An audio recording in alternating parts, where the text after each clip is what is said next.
Saludos hermanos, hoy domingo 7 de agosto les habla el profesor Ramón Romero, quien te invita a suscribirte a este canal de YouTube Ramón Romero y dale clic a la campanita. Invite a otros, así estará predicando este evangelio eterno. Lección número 7, esperanza indestructible. Para memorizar. Y la esperanza no avergüenza, porque el amor de Dios ha sido derramado en nuestros corazones por el Espíritu Santo que nos fue dado. Amoroso y querido Padre que estás en los cielos, al leer esta cita de Romanos 5:5, te suplicamos en tu bendito nombre que tú nos llenes de tu amor, que está combinado con la esperanza y la fe, y así expresar a los demás cuán bueno eres. Oración que te presentamos en tu santísimo nombre. Amén. Para hoy, domingo, el panorama completo.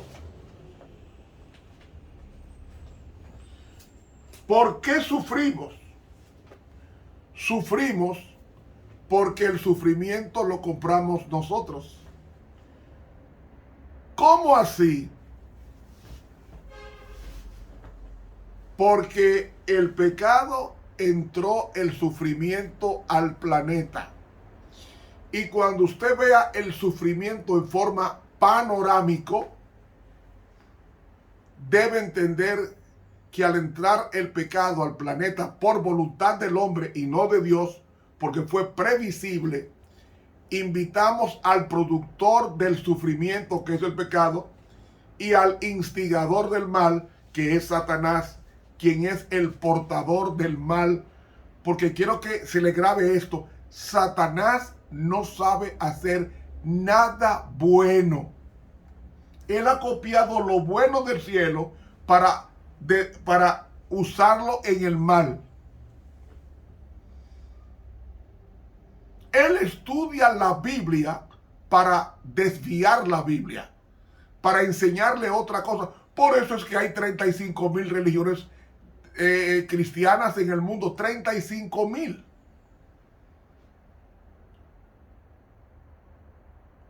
Y otras religiones disímiles, como lo es el islamismo, como lo es el sintoísmo, el confucianismo y todos los ismos que conocemos como religión.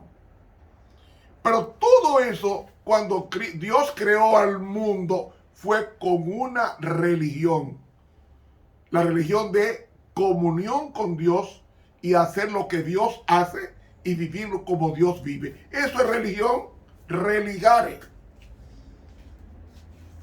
Pero el hombre quiere buscar a Dios a su manera y la forma más fácil. Y sabe, el pecado hace daño. Y mucho. Hace tanto daño que el daño del pecado comienza en la mente. Por eso el pecado toma la mente desde que usted nace. Desde que yo nazco o nací, comenzó el pecado a hacer el daño, tanto emocional como biológico y fisiológico, heredado de mamá y papá. Y ese pecado ha hecho tanto daño que el Señor prepara a un pueblo para combatir ese mal, y lo que hace el pueblo de Dios es aliarse con el mal, con los Baales, con los dioses de las naciones paganas, y eso produce una hecatombe espiritual y una hecatombe del país, de la nación, que la cual sucumben las dos naciones. Primero, el primer rey de Israel, Dios lo llenó de su Santo Espíritu y lo hizo profeta, pero él tomó el don de profecía y lo echó a un lado, y el don de Saúl fue lo que él tomó, su yo, su ego. Y entonces Saúl hace un gobierno tan dañino de persecución que luego él muere en la batalla en el monte Gilboa. Él y su familia, sus hijos. Viene David, toma el poder. El mejor rey que ha tenido la historia de Israel fue el rey David. Pero David se desvía con una mujer ajena y cosecha todos los males que Absalón mata a su hermano Amón, y Absalón le da un golpe de estado al papá y tiene que subir el monte de las olivas llorando descalzo el rey David, huyendo a su hijo. Y luego sabemos lo que pasó con Joab, que mata en el combate, mata al hijo de David, Absalón. Y David más nunca tuvo felicidad, porque el pecado con Betsabé, matándole su esposo y viviendo y quitándola como mujer, produjo todo ese deterioro. Salomón, que era hijo de Betsabé, heredó el trono, y sabemos que los primeros años de Salomón fueron exitosos, pero en la vejez Salomón se corrompió, se desvió de los caminos que su papá le enseñó y sirvió a los dioses, todos los dioses paganos, y al final Salomón vuelve al camino y escribe a Eclesiastés. Escribe Cantares en la juventud, y escribe a Proverbios en la adultez, y escribe Eclesiastés. El producto de su pecado comienza a plasmarlo de lo que es la vida. Cuando muere Salomón, su hijo Roboam, su impertinencia hace que el reino se divida en dos, y 10 tribus se van al norte y ponen como asiento a Samaria, y 2 tribus que era de Benjamín, Judá, se va al sur y ponen asiento en Jerusalén. Las primeras 10 tribus que se cayeron en el 722 por la adoración a los Baales, y los asirios destruyen este reino y lo dispersan al mundo entero. Y el reino del sur es tomado por Babilonia en el año 605 por Nabucodonosor. Y poco antes de la caída, aparece Habacuc, que era un profeta que predicó y exhortó, y Dios le mostró cómo vendría la caída del reino por su apostasía que tenía, como dice el libro de Habacuc capítulo 1. Escuchen estos primeros 4 versículos. Libro de Habacuc, capítulo 1. La carga que dio Habacuc profeta. ¿Hasta cuándo, oh Jehová, clamaré y no oirás, y daré voces a ti a causa de la violencia, y no salvarás? ¿Por qué me haces ver iniquidad y haces que mire molestia y saco y violencia delante de mí, habiendo además quien levante pleito y contienda? Por lo cual la ley es debilitada, y el juicio no sale verdadero. Por cuanto el impío asedia al justo, por eso sale torcido el juicio. Yo hago una pregunta: ¿quién es el impío? La nación de Israel, la nación de Judá, el reino del sur, se había corrompido tanto que nos dice aquí que el profeta Habacuc veía violencia. Una mejor traducción es impiedad. Y dice: ¿por qué me haces ver molestia, saco y violencia? La palabra saco, la mejor traducción es destrucción en el hebreo. Y la palabra violencia, la mejor traducción es impiedad. Entonces, ¿por qué me haces ver destrucción e impiedad delante de mis ojos? Y no hay nadie que defienda. Los jueces están corrompidos. Los que adoran en el templo están corrompidos. Los que enseñan tu ley, los sacerdotes, se han corrompido.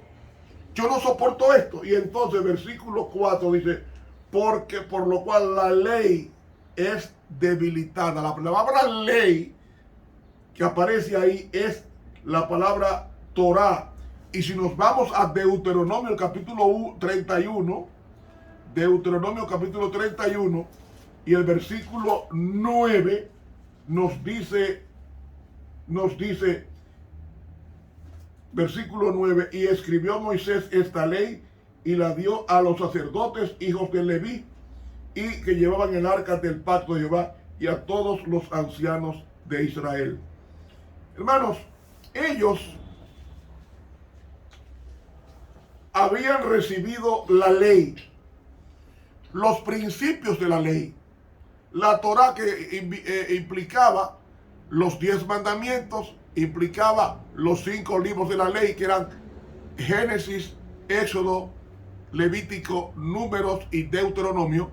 Falseaban todo lo que estaba escrito ahí y dice, por cuanto el impío asedia al justo, por eso sale torcido el juicio. O sea, le hacen una injusticia en los tribunales.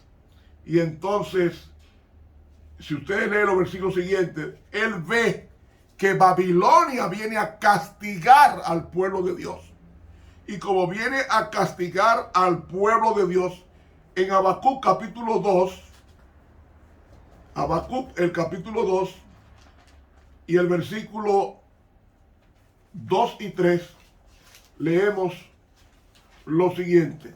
Habacuc capítulo 2 y los versículos 2 y 3. 2. Sobre mi guarda estaré y sobre la fortaleza afirmaré el pie, y atalayaré para ver qué hablará en mí y qué tengo de responder a mi pregunta. Y Jehová me respondió y dijo, escribe la visión y declárala en tablas, para que corra el que leyere en ella. Aunque la visión tardará aún por tiempo, mas al fin hablará y no mentirá. Aunque se tardare, espéralo, que sin duda vendrá, no tardará. He aquí se enorgullece aquel cuya alma no es derecha en él, mas el justo en su fe vivirá. Bien, mis hermanos, ahí está. La visión no se va a tardar. La visión de las calamidades. ¿Qué visión? La visión de la venida de los babilonios a destruir a la nación judía, a destruir el templo de Salomón, a destruir y saquear todas las riquezas.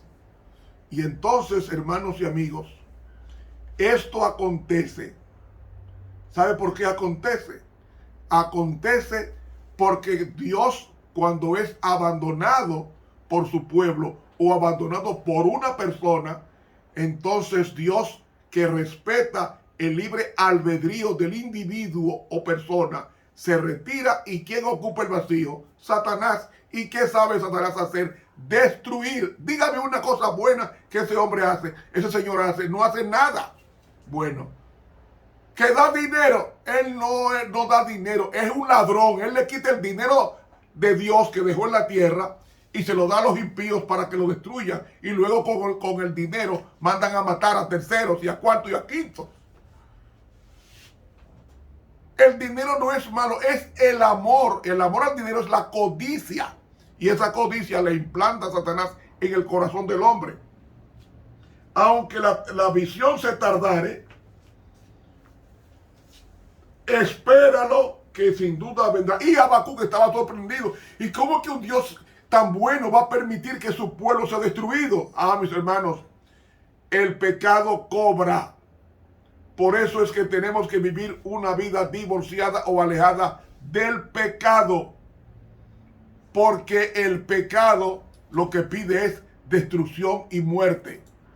Y por eso es que nos dice bien claro, nos dice la palabra de Dios, que la paga del pecado es muerte.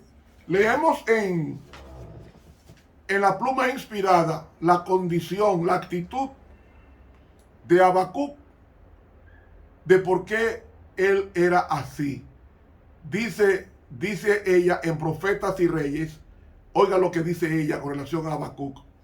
Considerando la situación de los fieles de su época, Habacuc dio voz a la preocupación de su corazón a esta pregunta. ¿Qué pregunta?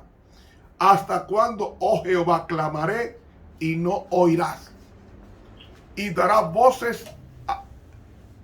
voces a ti a causa de la violencia y no salvarás. ¿Por qué me haces ver iniquidad, o sea, maldad, y haces que mire violencia y saco y violencia delante de mí? Dios respondió al clamor de sus hijos fieles mediante su portavoz, que fue Habacuc, escogido. Reveló su resolución de castigar a la nación que se había apartado de él para servir a los dioses de los paganos.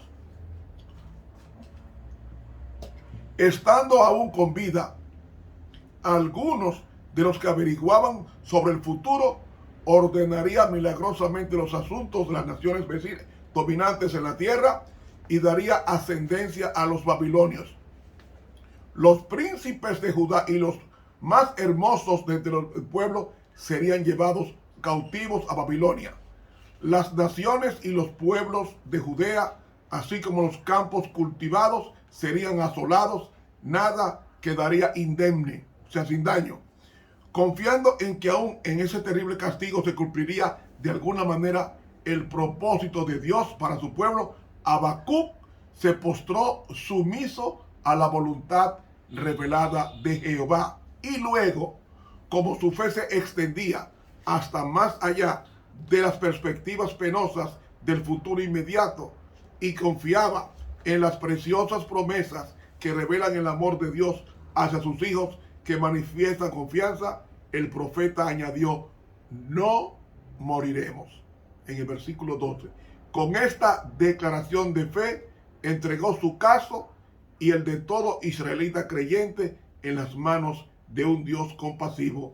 Profetas y Reyes, página 284.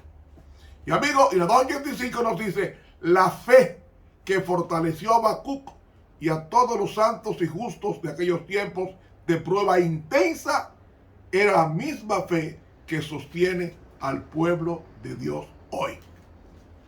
En las horas más sombrías, en las circunstancias más amedrentadoras, el creyente puede afirmar su alma en la fuente de toda luz y poder. Día tras día, por la fe en Dios, puede renovar su esperanza y valor. El justo en su fe vivirá. Al servir a Dios, no hay por qué experimentar abatimiento, ni vacilación o temor. El Señor hará más que cumplir las más altas expectativas de aquellos que ponen su confianza en Él.